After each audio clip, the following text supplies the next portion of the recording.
launched into the ring cycle, we have something important that we just want to deal with. I'm here with Doug Sparks, who has been principal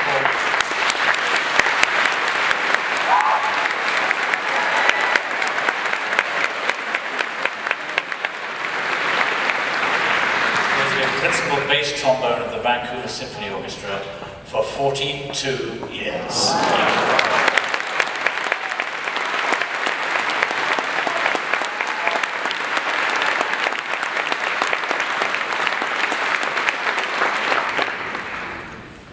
And tonight, Doug is retiring as a member of the Vancouver Symphony Orchestra, and we would like to take this opportunity to pay tribute to him.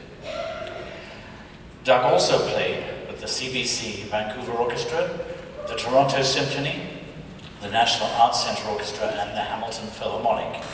He was offered the position of trombone with the Canadian Brass, but he turned it down to join the VSO.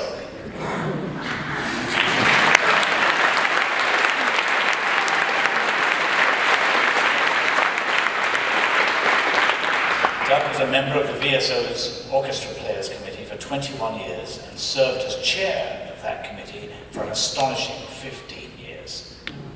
He was the first ever endowed chair at the Vancouver Symphony Orchestra. There was a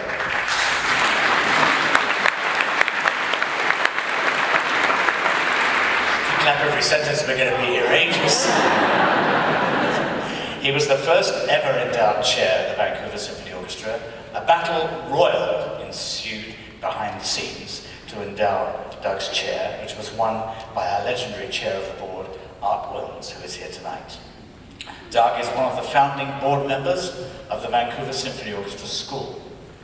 He was, for years and years, Santa Claus at the Vancouver Symphony Orchestra's Christmas concerts. You can see why, can't you?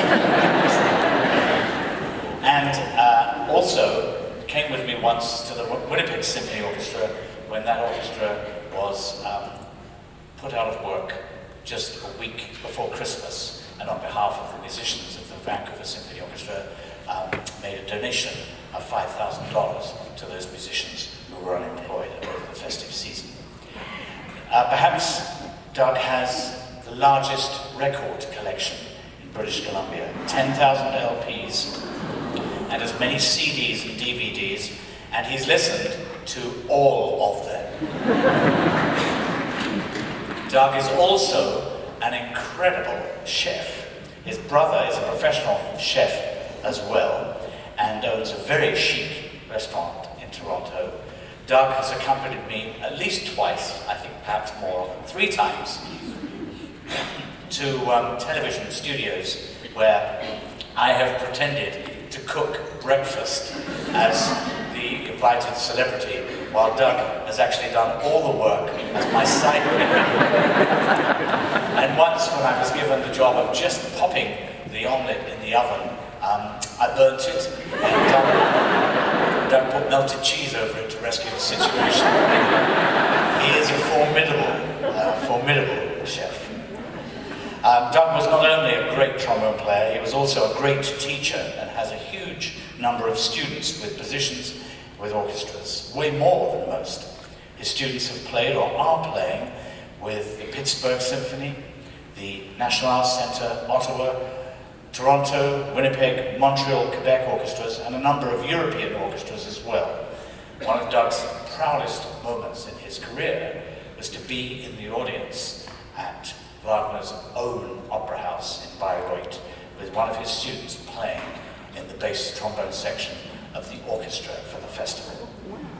When the Vancouver Youth Symphony was looking for a new music director and conductor for the senior orchestra, their board asked Doug to be on the search committee, and our first oboe, Roger Cole, was hired as the music director of the VYSO. The rest, as they say, is history. Doug's first teacher was the fourth horn of the Toronto Symphony. Doug went on to study at the U of T, University of Toronto. I guess I should explain, for most of you won't know that. And also in Chicago with the famous lower brass teachers there. He was a student of Arnold Jacobs, tuba with the Chicago Symphony, who was famous for teaching lower brass. Jacobs was also famous for never giving up and figured out how to play the tuba with significantly impaired lungs due to childhood disease. Above all, I think Doug has been the most remarkable advocate during his 15 years as chair of the VSO MA for the musicians who you see on stage behind me. He certainly was the most moving and powerful speaker for members of the orchestra profession that I have ever heard. When the good ship VSO hit some very rocky patches in the early years of the 21st century, Doug moved into overdrive. He befriended potential donors, ticket buyers, sponsors, patrons, political supporters on all sides, and potential advocates with a passion and will that had to be seen to be believed. His story was simple. These artists on stage, the musicians you see behind me, bring the message of music to everyone in our community, regardless of background, education, ethnicity, or social class. This music, Doug Sparks advocated, was about love, hope, and freedom, and applied to everyone. Like all his colleagues, Doug would play Beethoven, then McCartney, Mahler, week in, week out, the repertoire changing 2 or 3 times, and he would also be seen in the schools, in the universities, teaching and speaking with young people. He gave himself tirelessly, selflessly, and passionately behind the scenes, supported by his wife, Natasha, a member of our cello section. It has never really been revealed before that Doug was the tip of the spear as the VSO began the process of rebuilding in the community in 2002. I've seen CEOs and corporate president types enthralled and captivated by Doug. All this was accomplished behind the scenes and helped the orchestra on the road to the success that it enjoys today. But as in all great Wagnerian operas, the hero paid a price. Doug was visiting friends on Valdez, the island, in the Straits of Georgia, when he had a stroke in the middle of the night.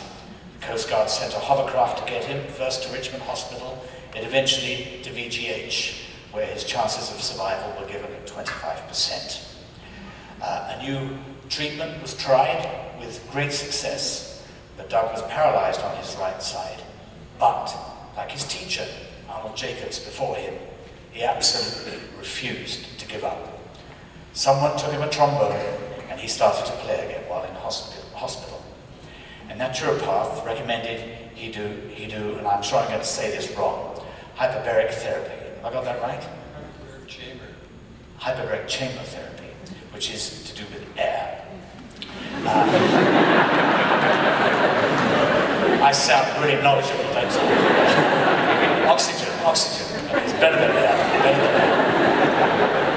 Okay. It's the same stuff that's used for divers who get the bends. You got the idea, right? Doug did this weekly, and his recovery was off the charts, and has prompted VGH and UBC to do a study of the therapy for persons who have had strokes, and is leading to a new therapy for all. Incredibly, after a year of therapy and treatments, over a year of therapy and treatments, Doug returned to his post in the orchestra for the VSO's highly successful tour of the Western United States, confounding medical expectation and all prognoses. Tonight, we salute Doug Sparks' incredible contribution to the Vancouver Symphony Orchestra. I ask you to join us as we thank him and salute his 42 years of loyal service to the people of Vancouver, British Columbia, Canada, and of course, all his colleagues at the Vancouver Symphony Society. Doug Sparks, ladies and gentlemen.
people up here with allergies, you know.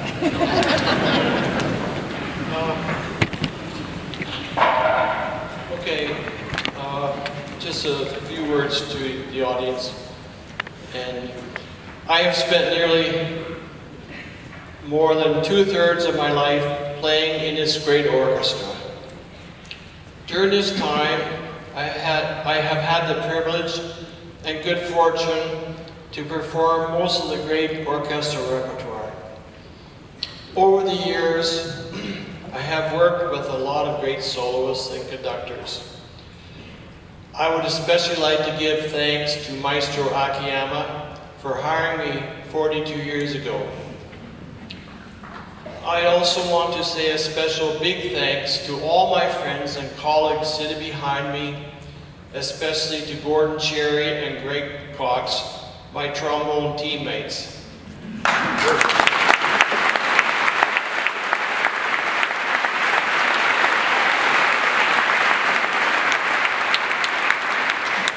It takes a lot of people working tirelessly behind the scene to put this orchestra on stage. That is the management, the board of directors, and the hundreds of volunteers. Having spent a countless number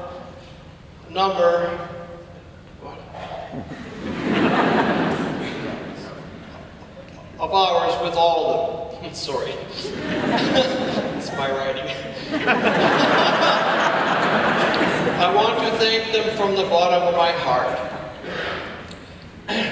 In particular, I would like to thank Art Wilms, past chairman of the board, who kicked off the endowment campaign by endowing the first chair in the orchestra. That was my chair, and it was one of the highest honors for me. In 2000, we hired Maestro Bramwell Tovey, and I would like to, at this point, to extend my thanks to him for his leadership and musicianship. I would also like to acknowledge my appreciation for his support during my recovery from my debilitating stroke. He visited me in the hospital and encouraged me to come back to the orchestra, which I was able to do after 15 months. For this, Bramwell, I will be forever grateful.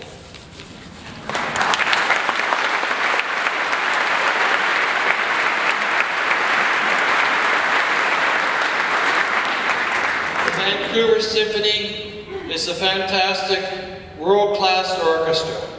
So I want to encourage everyone here tonight to keep on supporting it, so we'll have at least another 42 years, and more and more and more.